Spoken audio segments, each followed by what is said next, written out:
Welcome back to my channel phone पे study. मैं आपका टीचर राहुल कुमार दास और आज के इस वीडियो में हम लोग करेंगे चैप्टर नंबर 25 का आगे का कुछ सम्स। तो स्टार्ट करते हैं बिना देर किए।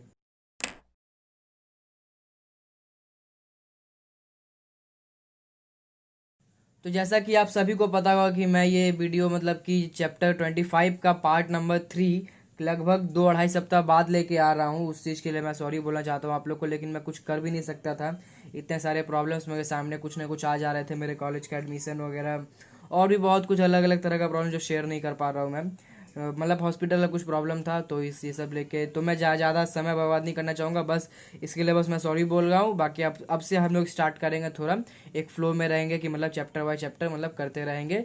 सो ये चीज़ कह सकता हूँ कि मैं अभी भी श्योर नहीं हूँ कि मैं कंटिन्यूसली करा पाऊँ कि नहीं, बट मैं कोशिश पूरा करूँगा कि हर 2 या 3 दिन में एक वीडियो आप लोग को मिलता रहे। तो फिलहाल अब आगे का सम्स की तरफ हम लोग बढ़ते हैं। तो पहले हम लोग सम्स को पढ़ लेते हैं जो सम्स यहाँ पे दिया हुआ है। हम लोग सम्स नंबर 6 तक कर चुके थे, उस पार्ट में 7 से करने वाले थे ना। तो पहले सम्स को यहाँ पे पढ़ते जो दिया हुआ है। If the angle of elevation of top of the chimney from a point on the horizontal plane passing through the foot of the chimney is 60 degree and the angle of elevation from the another point of the same plane at a distance of 24 meters from the first point is 30 degree. Let us write by calculating the height of the chimney. और जो bracket में नीचे लिखा हुआ उसको हम लोग बाद में पढ़ते हैं। फिलहाल जो यहाँ पे दिया हुआ है उसको पहले क्वेश्चन को 6 समझते हैं।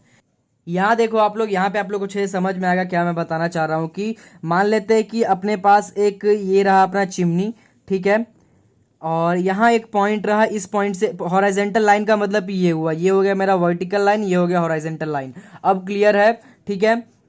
अच्छा, ये रहा मेरा, इसी हॉरिजॉन्टल लाइन का बात किया जा रहा है, मतलब इस हॉरिजॉन्टल लाइन पे ये रहा चिमनी और उसी हॉरिजॉन्टल लाइन पे एक पॉइंट पे हम लोग खड़े होकर यहाँ पे जब देख रहे हैं, टॉप ऑफ द चिमनी को देख रहे हैं, तो यहाँ पे एक एंगल ऑफ एलिवेशन बन रहा है जो है 60 डिग्री। अब क्या हुआ कि इस पॉइंट से 24 मीटर दूर और बढ़े और वहां से फिर हम लोग उसके ऊपर में देख रहे हैं तो वहां पे एक और एंगल ऑफ एलिवेशन बन रहा है जिसका डिग्री कितना है, मतलब जिसका मेजरमेंट कितना है 30 डिग्री का।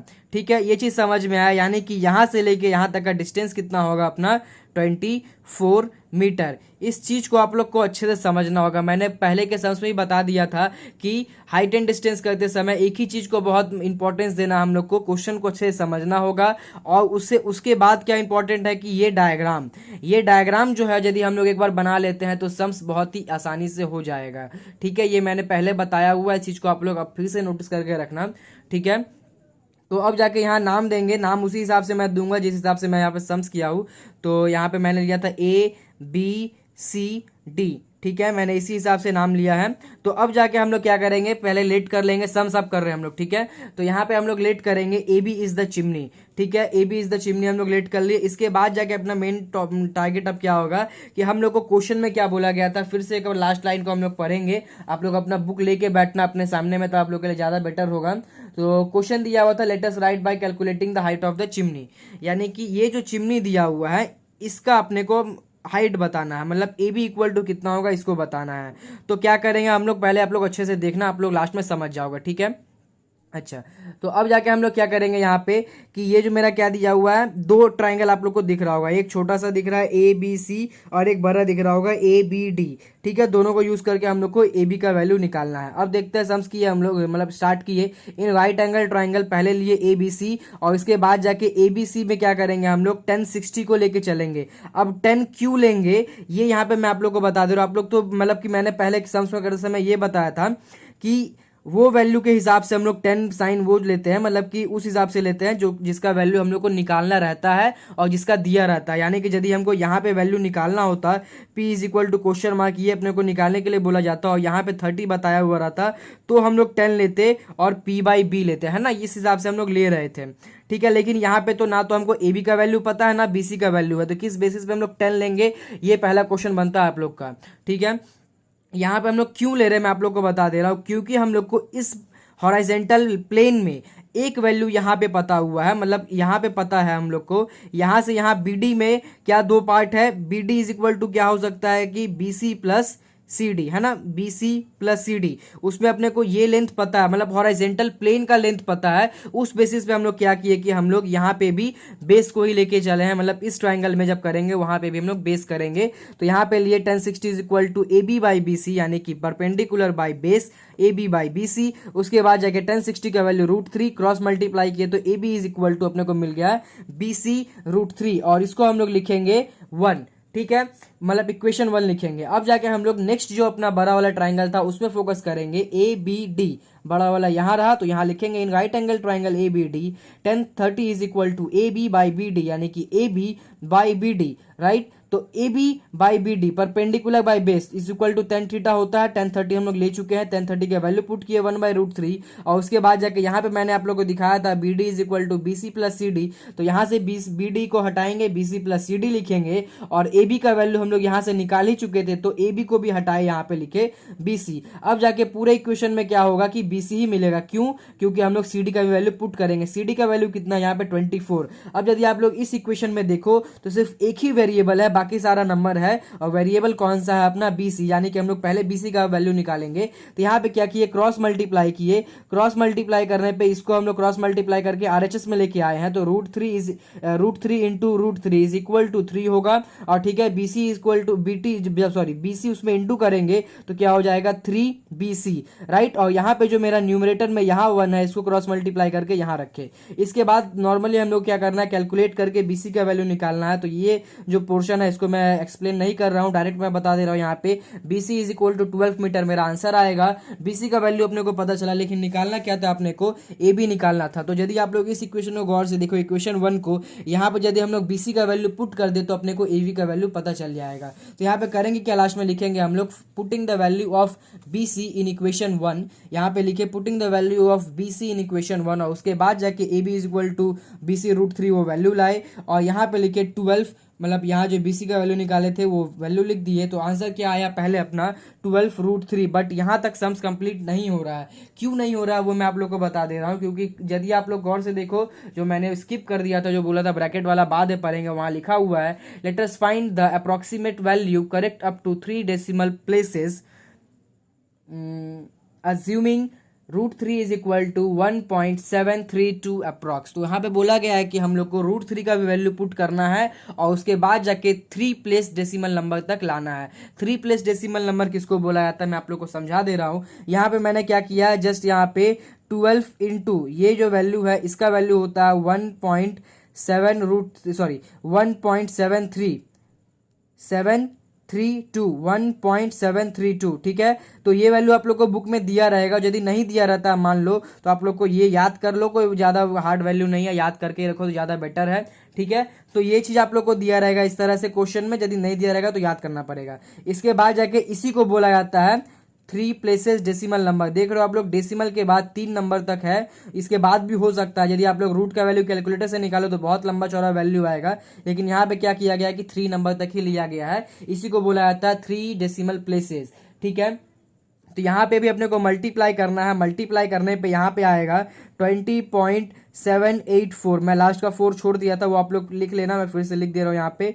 और इसी को बोलेंगे हम लोग सॉरी मेरे को थोड़ा प्रॉब्लम हो रहा है, अप्रॉक्सीमेट वैल्यू, ठीक है, अप्रॉक्सीमेट वैल्यू इसको हम लोग बोलेंगे, ठीक है। तो ये अपना फाइनल आंसर होगा। तो अब जाके हम लोग 8 नंबर सम्स को करेंगे। तो 8 नंबर सम्स को मैं आप लोगों को खुद समझा दूंगा, बाकी आप लोग करना खुद से है, क्योंकि 7 नंबर सम्स के तरह ही बिल्कुल है, बस सम्स का कंसेप्ट अलग है यहाँ पे, लेकिन करने का तरीका पूरा सेम होगा, क्योंकि यहाँ पे सम्स का डायग्राम सेम होगा।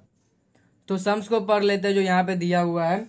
The length of shadow of a post becomes 3 metre smaller when the angle of elevation of the sun increases from 45 degree to 60 degree. Let us find the height of the post. एक post है, उसका shadow जमीन पे पड़ रहा है, और बोला गया कि वो 3 मीटर छोटा हो जा रहा है जब सन का एंगल ऑफ एलिवेशन 45 से 60 डिग्री हो जा रहा है, तो ठीक है। तो एक्चुअल में ये क्या बोलते हैं, पोस्ट जो था उस पोस्ट का हाइट कितना है ये अपने को बताना है। तो पहले अपने क्या करेंगे, एक पोस्ट बनाते हैं, यानी कि यहाँ पे पोस्ट लिए, ये अपना एक सिंगल लाइन मतलब पोस्ट हुआ। अब जाकर बोला या क्या जा रहा है कि यहाँ पे मान लेते एक सन है, ठीक है। अब सन जब यहाँ पर था तो क्या हो रहा है कि इसका शैडो जब जमीन पे पड़ रहा है, ये रहा मेरा जमीन, और यहाँ पे जब इसका शैडो पड़ रहा है तो यहाँ पे क्या था कि पहले 45 डिग्री था, ठीक है। अब जाके क्या हुआ कि सन अपना एंगल क्या किया, चेंज कर लिया। अब सन का एंगल चेंज होके 45 से 60 डिग्री हो गया, और यहाँ पे भी इसका एंगल ऑफ एलिवेशन क्या हुआ कि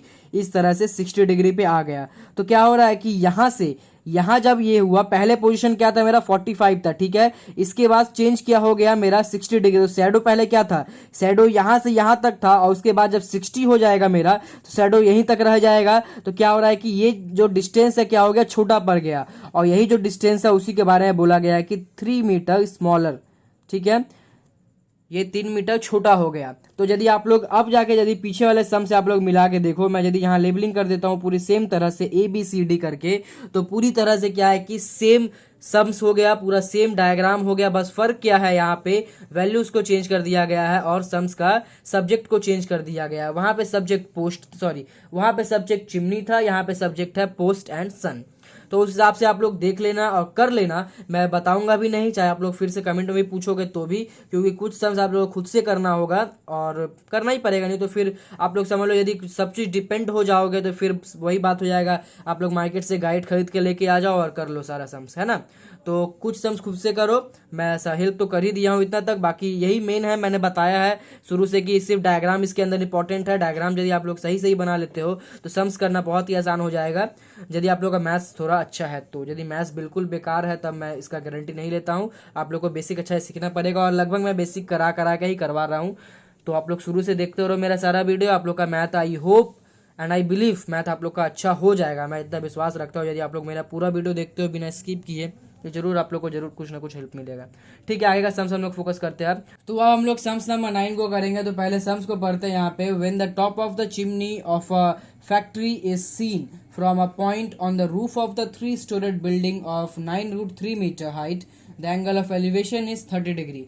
यानी कि एक 3-storied बिल्डिंग है, मतलब 3 तल्ला का बिल्डिंग है, जिसका हाइट क्या है 9√3 मीटर उसका हाइट है, ठीक है। वहां पे खड़ा होके, यानी कि उसका छत पे खड़ा होके हम लोग, सामने एक फैक्ट्री है, उस फैक्ट्री पे चिमनी है, मतलब समझ लो कि पूरा फैक्ट्री ही चिमनी है, ठीक है। ये अज्यूम करके हम लोग को ये सम्स को करना है कि सामने जो फैक्ट्री है ये पूरा ही चिमनी है, मतलब ऊपर से लेकर नीचे तक पूरा चिमनी है। अब क्या हुआ कि उसके ऊपर में हम लोग एकदम टॉप पे हम लोग देख रहे हैं उसका, ठीक है। तो जब टॉप पे देख रहे हैं तो उसका एंगल ऑफ एलिवेशन बन रहा है 30 डिग्री। और यहाँ पे ये बता दिया गया, आगे पढ़ते हैं हम लोग अब, the distance between the factory and the chimney is 30 metre. एक चीज मैं यहाँ पे करेक्शन करा देता हूँ, the distance between factory and chimney नहीं होगा, the distance between factory and building होगा। क्यों? क्योंकि फैक्ट्री और चिमनी हम लोग क्या बोले कि अज्यूम एक ही करेंगे ना, मतलब कि फैक्ट्री के ऊपर चिमनी हो या पूरा फैक्ट्री ही चिमनी हो तो वो तो होगा एक ही पॉइंट पे, तो उन दोनों के बीच का डिस्टेंस का बात यहाँ होता ही नहीं है, ठीक है। यहाँ पे क्या चीज का बात होना चाहिए, जो बिल्डिंग है अपना वो और जो फैक्ट्री है वो, उन दोनों के बीच का डिस्टेंस का बात होना चाहिए। तो वो दिया हुआ यहाँ पे कितना, 30 मीटर। और क्वेश्चन ये पूछा गया, late us write by calculating the height of the chimney, यानी कि अपना क्वेश्चन ये है कि चिमनी का हाइट क्या होगा ये बताना है। तो पहले इसका डायग्राम बनाते हैं। डायग्राम बनाने के लिए क्या कि एक पहले चिमनी बना ली है, जैसे कि मैंने बताया कि हम लोग पूरा फैक्ट्री को ही चिमनी मान के चलेंगे, यानी कि ये जो मेरा होगा, ये ग्राउंड है मेरा और ये पूरा मेरा क्या होगा, चिमनी, ठीक है। इसी को या आप फैक्ट्री बोलो या चिमनी बोलो, यही मेरा जो है यही है। अब जाके इसके सामने में क्या है, एक 3 तल्ला का बिल्डिंग है, तो 3 तल्ला का बिल्डिंग बना लेते हैं हम लोग, क्या बना लेते हैं एक बिल्डिंग, ये रहा 1st, 2nd, 3rd फ्लोर, ठीक है। उसके बाद जाए क्या हो कि यहाँ पे मान लो आप खड़े हो और यहाँ से खड़ा होके ये पॉइंट पे देख रहे हो, तो इस जगह से एक एंगल ऑफ एलिवेशन बन रहा है जिसको 30 डिग्री मेजरमेंट में लाया गया है, ठीक है, इस तरह से। तो ये क्या हुआ कि यहाँ पे देख रहे हो आप लोग एक राइट एंगल ट्राइंगल बना। यदि यहाँ ना समझ में आ रहा हो तो एक छोटा सा डायग्राम मैं और बना दे रहा हूँ, कुछ इस तरह का डायग्राम यहाँ पर बन रहा है, ठीक है। और यहाँ पे ये बताया गया है कि ये जो मेरा बिल्डिंग है ये कितना है, 9√3 मीटर, ठीक है। ये रहा मेरा 9√3 मीटर, इस तरह से कुछ मेरा डायग्राम है, ठीक है। तो पूछा ये गया है कि यहाँ से लेके यहाँ तक का हाइट कितना होगा। ये एक और चीज मिस क्या हो गया अपने से, बिल्डिंग और फैक्ट्री के बीच का डिस्टेंस, ठीक है। अब यदि गौर से चीज देखो कि ये और ये एक स्ट्रेट लाइन में पड़ रहा है, यानी कि यहाँ से लेके यहाँ तक यदि 30 होगा तो यहाँ से लेके यहाँ तक भी 30 मीटर ही होगा, ठीक है। तो उसके हिसाब से हम लोग नाम ले लेते हैं जिस हिसाब से मैंने सम्स किया है। A B C क्या लिखा है मैंने, AB इज द चिमनी, तो AB is the chimney, it is our CD, so यहाँ पे डी लेता हूँ मैं, क्योंकि मैंने सम्स में डी क्लियर किया है। यदि आप लोग बोलोगे कि कैसे मैं देख रहा हूँ, तो एक्चुअली मैंने क्या किया है कि एक अलग सा पेज में मैंने पहले ही अलग अलग सम्स का डायग्राम बना के रखा हुआ है, वहाँ से मैं फिर से देख रहा हूँ लेबलिंग ABCDE। तो उसी हिसाब से मेरे को यहाँ भी लेना, नहीं तो फिर सम्स क्या हो जाएगा, थोड़ा सा रॉन्ग हो जाएगा, मतलब मिसअंडरस्टैंडिंग हो जाएगा पॉइंट को लेके। तो उस हिसाब से मैं देख देख के कर रहा हूँ। तो ठीक है, तो बाकी अपने क्या करेंगे, अब यहाँ तक समझ में आया आपको कि ये 30 डिग्री, ये 30 मीटर, और यहाँ पे ये 30 मीटर इक्वल हुआ, ये जो होगा CD, ये यहाँ पे BE इक्वल टू होगा दोनों एक दूसरे से। तो उसी हिसाब से हम लोग क्या करेंगे, पहले यहाँ पे जितना इन्फॉर्मेशन हम लोग को दिख रहा है वो चीज़ हम लोग लिखेंगे। लेट करेंगे वो सबसे पहले लिखेंगे, let AB is the chimney, CD is the building, दोनों को लेट कर लिए। उसके बाद CD is equal to BE equal to 9√3, CD is equal to BE, ये चीज़ हम लोग देखें, ठीक है, और कितना था वो वैल्यू दिया था तो यहाँ पे उतार दिए। इसके बाद BC is equal to ED, ये रहा अपना दोनों पॉइंट, ये भी इक्वल था, कितना वैल्यू था ये भी पता था, वो भी लिख दिए। इसके बाद लास्ट मैंने क्या लिखा, AB is equal to AE plus EB, AB is equal to AE plus EB, ये मिल गया आप लोग को, यहाँ तक समझ में आया। इसके बजाय क्या करना है कि ट्राइंगल को सर्च करना है, कौन कौन सा ट्राइंगल यहाँ पर बन रहा है। तो कितना, एक ही ट्राइंगल दिख रहा है कि यहाँ पर ये चीज़। तो यहाँ पर यदि आप लोग गौर से देखो इस ट्राइंगल के अंदर में, मतलब कि यदि ये पर्टिकुलर ट्राइंगल को मैं अलग से यहाँ पे बना लेता हूँ और उसी तरह से लेबलिंग कर लेते हैं ADE, और यहाँ पे एंगल कितना है मेरा 30 डिग्री का, और यहाँ पे ये डिस्टेंस कितना है मेरा 30 मीटर का। एक ही ट्राइंगल मेरे को दिख रहा है, लेकिन क्वेश्चन क्या पूछा गया है कि AB पूरा यहाँ से लेके यहाँ तक का लेंथ कितना होगा। ये यदि आप लोग गौर से देखो इस चीज का, इतना पोर्शन का यहाँ से लेके नीचे तक का पोर्शन का वैल्यू तो पता ही है अपने को 9√3। यदि हम लोग इसका वैल्यू पता कर ले और उसको और इसका जो मान लो कुछ भी वैल्यू आएगा ये और ये ऐड कर देंगे तो क्या होगा, पूरा AB का वैल्यू पता चलेगा। वही चीज यहाँ पे लिखे हैं, AE का वैल्यू अपने को जब पता चलेगा, ये लिखेंगे AE का वैल्यू और EB का वैल्यू, तो यहाँ पता ही है अपने को 9√3, पुट करने पे अपने को AB का वैल्यू पता चल जाएगा जब ऐड करेंगे। तो अपना मोटो क्या होगा कि ये AE का वैल्यू अपने कैसे भी करके निकाल ले। तो यहाँ पे एक छोटा सा ड्राइंग मैंने इसलिए ही बनाया है कि ये क्या करेंगे सॉरी, यहाँ पे क्या हुआ कि ये मेरे को एक एंगल पता है और एक लाइन पता है, इन दोनों के हेल्प से क्या करेंगे, ये थर्ड लाइन का, मतलब कि थर्ड नहीं सेकंड थर्ड कुछ भी बोल सकते हैं, क्योंकि यहाँ 3 लाइन है, 1 2 3, तो ये जो उसके सामने जो लाइन है AE, उसको हम लोग पता करेंगे। तो अब कैसे करते हैं वो देख लेते हैं। इन राइट एंगल ट्राइंगल ADE, ठीक है, यहाँ पे अपने को लिखना होगा अब tan 30 is equal to AE by DE, AE by DE ये लिखे हम लोग। अब tan 30 क्यों लिए हम लोग, ये रहा मेरा P, ये रहा B, तो P बाई B लिए हैं, इसलिए हम लोग tan 30 लिए। tan 30 का वैल्यू 1/√3, यहाँ पे DE यानी कि ED बोले या DE बोले बात वही पड़ेगा। इन दोनों का वैल्यू यहाँ पे, मतलब सॉरी इसका वैल्यू यहाँ पे दिया हुआ है 30 मीटर, तो 30 मीटर यहाँ पे पुट किए। इसके बाद क्रॉस मल्टीप्लाई करके AE इज इक्वल टू 30/√3, मैं क्रॉस मल्टीप्लाई कैलकुलेशन में नहीं समझाने वाला हूँ, ये मैं बहुत बार पहले आगे से समझाते हुए आ रहा हूँ। तो आप लोग, मैं यही रिक्वेस्ट करूंगा आप लोग से, ये आप लोग शुरू से वीडियो देखते आओ। यदि आप लोग को प्रॉब्लम हो रहा है कैलकुलेशन में, आप लोग को हर चीज़ छोटा छोटा समझ में आ जाएगा, आप लोग खुद से कर पाओगे, ठीक है। बाकी मैं समझा के क्या होता है कि थोड़ा वीडियो लॉन्ग होता है, मैं ये जो बोल रहा हूँ उसमें वीडियो लॉन्ग हो रहा है नो, बट फिर भी आप लोग समझो बात को, मैं यहाँ नहीं एक्सप्लेन कर रहा हूँ।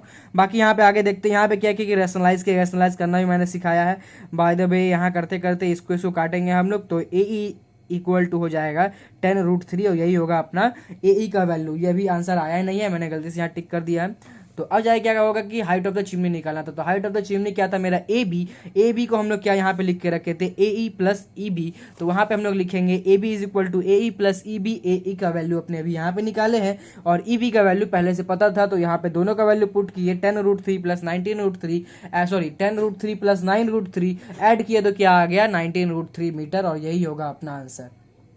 तो अब जाके हम लोग करेंगे सम्स नंबर 10 को। तो सम्स नंबर 10 को जो करेंगे, तो वहाँ पे मैं कोई स्क्रीन मतलब बोर्ड वगैरह नहीं दिखा रहा हूँ, डायरेक्ट मैं कॉपी से करवाऊंगा, क्योंकि प्रॉब्लम ये हो गया यहाँ पे कि इससे पहले मैं और रिकॉर्डिंग कर रहा था, तो रिकॉर्डिंग करते करते मैंने कुछ बीच में मिस्टेक कर दिया था, मतलब देख रहे हो आप लोग पहले से कुछ बताया हुआ है, तो इससे पहले सम्स करा रहा था मैं, तो थोड़ा सा मिस्टेक हो गया, तो मेरे को फिर से रीटेक करना पड़ रहा है।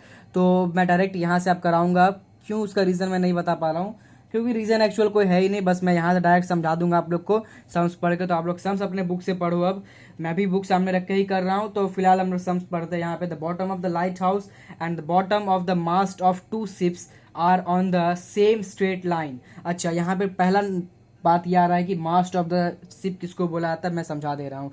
ये एक शिप है, मैंने इससे पहले जो रिकॉर्ड कर रहा था मैं उसमें भी यही समझा रहा था। ये एक शिप है, यहाँ पे शिप में आप लोग देखे होंगे कोई फिल्म वगैरह या कार्टून वगैरह में, तो वहाँ पे क्या होता है कि एक इस तरह से रहता है और यहाँ पे एक बंदा खड़ा होकर दूर दूर तक देखते रहता है कि कुछ प्रॉब्लम तो नहीं है समुद्र वगैरह में, इस तरह से। ठीक है, तो यहाँ पे इसी को जहाँ पे वो खड़ा रहता है उसी को मास्ट बोला जाता है। ठीक है, अब क्या हो बोला जा रहा है कि ये जो मास्ट है, ठीक है, ये जो पूरा शिप है और एक जो मतलब कि लाइट हाउस है, यहाँ पे एक शिप ही नहीं एक और शिप है, यहाँ पे ज़्यादा जगह नहीं है इसलिए मैं बना नहीं पा रहा हूँ। ठीक है, यहाँ पे क्या बोला गया है कि एक ही स्ट्रेट लाइन के ऊपर में एक लाइट हाउस और 2 शिप है। ठीक है, और अब क्या हो रहा है कि आगे पढ़ते हैं हम लोग। लाइन ढूंढने दो मेरे को, थोड़ा सा भूल गया मैं कहाँ था। अच्छा, and the angle of depression of the lighthouse at the bottom of the mast of 2 ships are 60 degree and 30 degree respectively। यहाँ पे क्या बोला गया कि जो एंगल ऑफ डिप्रेशन है, एंगल ऑफ डिप्रेशन यानी कि ये आप लोग के लिए एकदम न्यू हो जा रहा है। क्यों न्यू हो जा रहा है? क्योंकि मैंने बता तो दिया था एंगल ऑफ डिप्रेशन और एंगल ऑफ एलिवेशन क्या होता है, लेकिन एंगल ऑफ डिप्रेशन का ये फर्स्ट सम होगा आप लोग के लिए, तो इसलिए ये सम आप लोग के लिए थोड़ा सा डिफरेंट होगा। यहाँ पे एक और टर्म होगा अल्टरनेट एंगल। यदि आप लोग अल्टरनेट एंगल के बारे में जानते होगे तो बहुत अच्छी बात है, नहीं जानते होगे तो भी कोई बात नहीं, मैं यहाँ बताने ही वाला हूँ, बस यहाँ पे स्टार्टिंग में थोड़ा बोल दिया अभी। तो अब क्या हुआ कि एक लाइट हाउस के ऊपर से, उसी लाइट हाउस के ऊपर से खड़ा होके, यानी कि यहाँ पर खड़े हैं हम लोग और यहाँ से इस मास्ट को देख रहे हैं, मतलब मास्ट ऑफ द शिप को हम लोग देख रहे हैं। तो यहाँ पे एंगल ऑफ डिप्रेशन कैसे बनता है, यदि आप लोग मेरा वो angle of elevation and angle of depression क्या होता है इसके ऊपर मैंने अलग से वीडियो बनाया है। यहाँ ऊपर में जो आई का ऑप्शन है वहाँ आप लोग को मिल जाएगा, तो आप लोग जाके देख सकते हो। तो एंगल ऑफ डिप्रेशन क्या होता है कि एंगल ऑफ डिप्रेशन इस जगह पे बनता है, ये मैंने एक्सप्लेन किया था उस वीडियो में।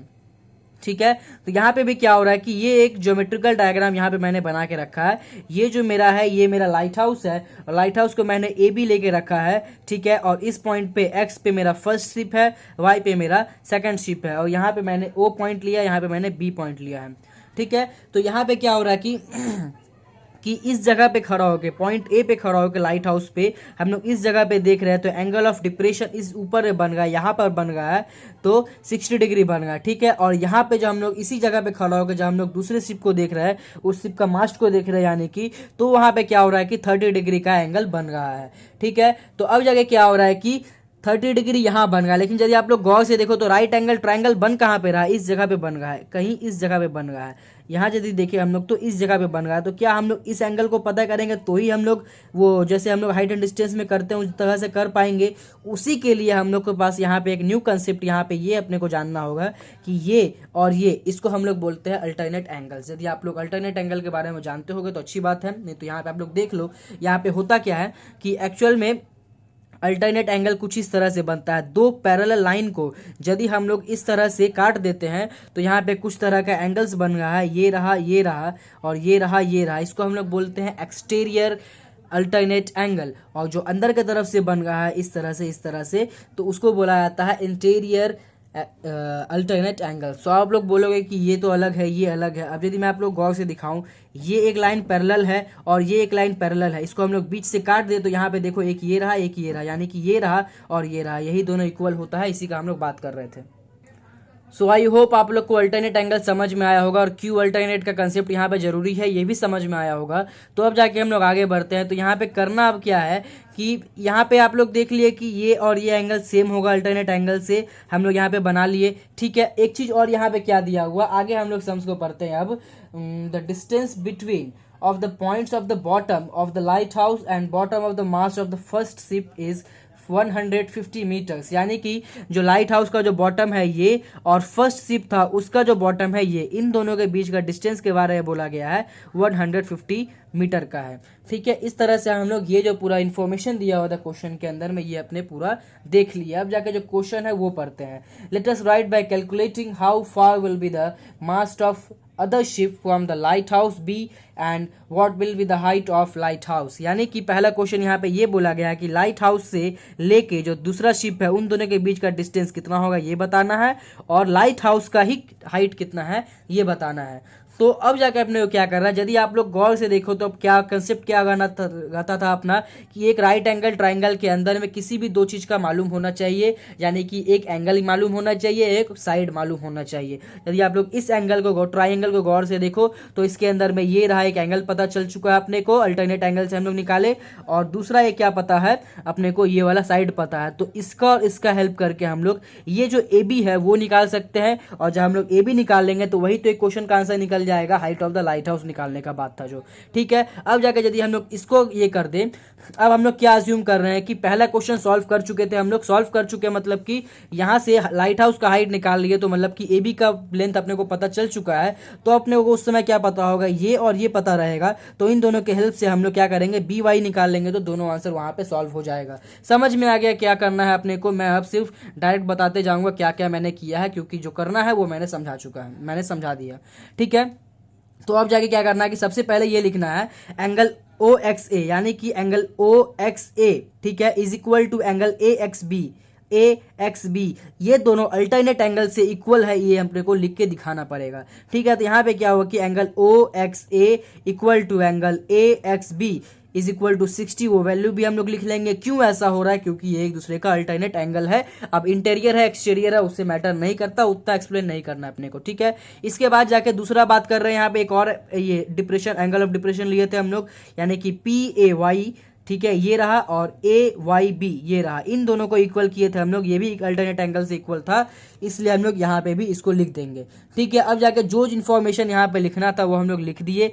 अब जाके क्या करना है कि जो बात किए थे किस हिसाब से हम लोग निकालेंगे वो चीज़, तो यहाँ पे लिखे in right angle triangle A B X, तो ए बी एक्स के लिए आपने क्या किया कि यदि मैं इस पर्टिकुलर ड्राइंग को यहाँ बना के लेके चलाता हूँ, A B X, A B X, और यहाँ पे आप लोग को दिख रहा होगा ये हुआ मेरा 150 मीटर। आप लोग ऊपर के ड्राइंग से कंपेयर करके देखो तो आप लोग को बहुत ही अच्छे से समझ में आ जाएगा मैं क्या करना चाह रहा हूँ। इसके हिसाब से अब मेरा क्या है, ये मेरा परपेंडिकुलर ये बेस, ठीक है, इसमें से मेरे को ये चीज़ पता है, ये निकालना है, यानी कि अपने को पी और बी लेना है, तो 1060 is equal to A B by B X, और ए बी मेरा वैल्यू पता नहीं है उसी को निकालना है, और बी एक्स पता है 150, तो यहाँ पे 150 वैल्यू पुट किए, यहाँ पे यहाँ जो लिए थे 1060 इसका वैल्यू यहाँ पुट कर दिए, पुट करने के बाद क्रॉस मल्टीप्लाई किए, क्रॉस मल्टीप्लाई करने के बाद अपने को पता चला A B is equal to 150√3 metre, और यही मेरा क्या होगा, आंसर होगा। आप लोग यूनिट लिखना ना भूले, यूनिट यहाँ पे क्या है अपना मीटर, तो यदि मीटर आप लोग नहीं लिखते हो तो मे बी 1 मार्क्स या हाफ मार्क्स काट लिया जाएगा। ठीक है, काट लिया जाएगा, ये श्योर है। अब हाफ मार्क्स कटे या 1 मार्क्स कटे, it depends on the teacher who is checking your paper. Okay, so अब अपने को क्या करना है, आगे का सम्स को अपने देखेंगे यहाँ पे, सॉरी आगे का जो क्या करना है प्रोसीजर वो देखना है अपने को। यहाँ पे दिया हुआ था क्या अपने को निकाल लिए, ये चीज अपने को पता चल गया, ये मेरे को क्या पता है 150√3 मेरे को पता चल गया। अब यदि हम लोग इतना को देखें तो ये और ये पता है, इन दोनों के हेल्प से हम लोग ये लाइन निकाल लेंगे और मेरा सम्स हो जाएगा कंप्लीट। तो अब जाके अपने क्या करेंगे, फिर एक डायग्राम उस तरह से बना लिए, अलग से एक बना लिया। आप लोग एग्जाम में भी बना सकते हो, कोई बात नहीं है, बस पेंसिल से ही बनाना, जितना भी डायग्राम बनाओगे आप लोग पेंसिल से ही, ये भी आप लोग बना सकते हो। इस तरह से भी एग्जाम में हेल्प के लिए कोई आप लोगों को काटेगा नहीं। ठीक है, तो फिलहाल इस तरह का डायग्राम था, यहाँ पे ये वैल्यू अपने को पता चल गया 150√3, और ये मेरा था 30 डिग्री। ठीक है, इस हिसाब से अपने को करना है। तो यहाँ पे देख रहे हैं कि अपने को P का वैल्यू पता है और B का वैल्यू निकालना है। फिर से मेरा P बाई B यानी कि अपने को tan थीटा लेना है, tan थीटा यानी कि tan 30 डिग्री लेना है। तो यहाँ पे लिखे in right angle triangle A B Y tan 30 is equal to A B by B Y, A B P by B Y. ठीक है, इस हिसाब से P बाई B हम लोग लेके लिखे। इसके बाद जाके ए बी का वैल्यू पता था, पुट कर दिए। यहाँ पे पुट करने के बाद ये मेरा कंप्लीट हुआ यहाँ। इसके बाद जाके tan 30 का वैल्यू यहाँ पुट किए, तो ये हो गया मेरा 1/√3। और इसके बाद जाके हमने क्या किए कि ये वाला बस नीचे उतार के ले, क्योंकि यहाँ वैल्यू तो पहले पुट कर दिया, बस यहाँ से नीचे उतार के ले आए। इसके बाद बस क्रॉस मल्टीप्लाई किए, क्रॉस मल्टीप्लाई करके सिमिलरली सॉल्व किए नॉर्मली। तो आप लोग समझ जाना कैसे यहाँ पे सॉल्व हुआ है। मल्टीप्लाई करने के बाद ये आ गया मेरा 140 मीटर। तो यानी कि यहाँ पे क्या पता चला अपने को कि ये सेकंड शिप का जो मास्ट का बॉटम था वहां से लेके लाइट हाउस का जो बॉटम पॉइंट है उन दोनों के बीच का डिस्टेंस कितना है, 150 मीटर।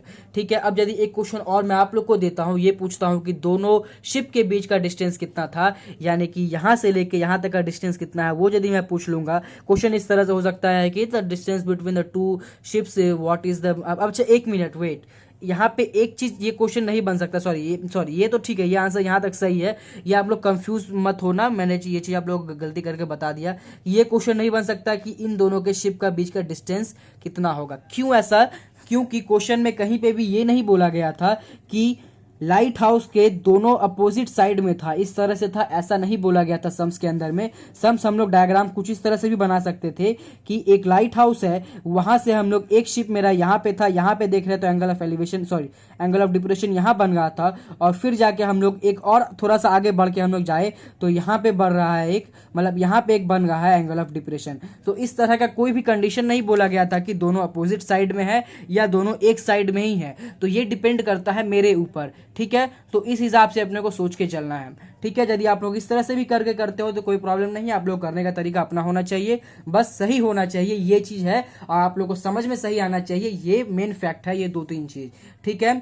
मैं फिर से बता दे रहा हूं कि फैक्ट यही है कि सम्स को आपको अच्छे से समझना है, सम्स का डायग्राम सही सही बनाना है, इसके बाद कैलकुलेशन तो आप लोग कर ही लोगे यदि आप लोग एक बार डायग्राम बना लेते हो तो। इतना तो आप लोग को आइडिया, यदि इतना मैं समझ ही जाता हूँ कि जितना मतलब एक स्टूडेंट यदि इतना केपेबल है कि वो सम्स पढ़ के डायग्राम बना लेता है, तो इतना बुद्धि लगा के यदि डायग्राम बना ले पा रहा है वो, तो उसके अंदर एबिलिटी होगा कि वो सम्स कर पा रहा है। और यदि जो बंदा में नहीं है, जो नहीं कर पा रहा है, उसको ऑब्वियस मैं यही बोलूँगा, प्रैक्टिस करो।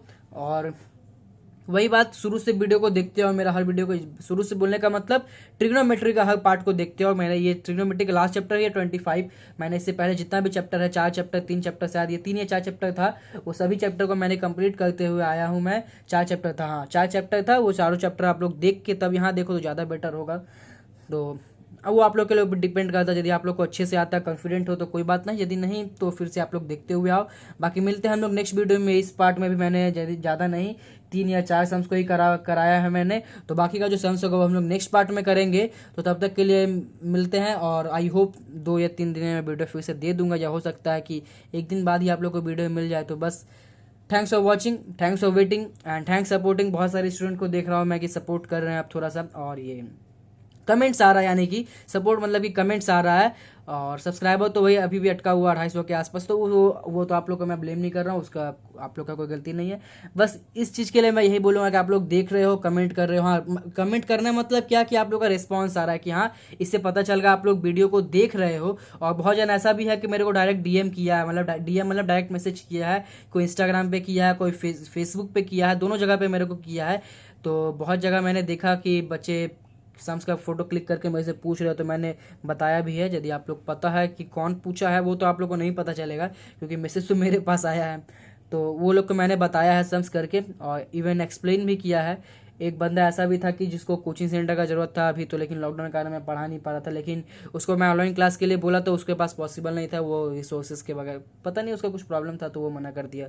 फिलहाल जो भी है, यदि आप लोग को भी ऑनलाइन क्लास का जरूरत पड़े तो आप लोग मेरा कॉन्टैक्ट कर सकते हो। कॉन्टैक्ट करने के लिए वही मैं नंबर शेयर नहीं करूँगा अभी, सिर्फ आप लोग इंस्टाग्राम और फेसबुक के थ्रू मेरे से कांटेक्ट कर सकते हो। यदि आप लोग को लगता है, आप लोग 3-4 बच्चों का ग्रुप बनाओ, मैं श्योर आप लोगों को क्लास दूंगा, और मैं बहुत कम फी लूँगा आप लोग से। यदि प्रॉब्लम होता है किसी को पैसा में, तो मैं फ्री में भी अवेलेबल करवा दूंगा, ठीक है। इस चीज़ का मेरे ऊपर है, तो आप लोग बेफिक्र होकर बस आप लोग पढ़ते रहो, शेयर करो। लॉकडाउन का समय है, कोरोना का समय है, सबका घर में कुछ ना कुछ प्रॉब्लम है पैसा का लेके या कोई भी चीज़ लेके, तो आई अंडरस्टैंड, इसलिए मैं आप लोग के सपोर्ट के लिए यहाँ पे हूँ। बस आप लोग पढ़ो अच्छे से। मिलते हैं नेक्स्ट वीडियो में, ठीक है। Thanks for watching.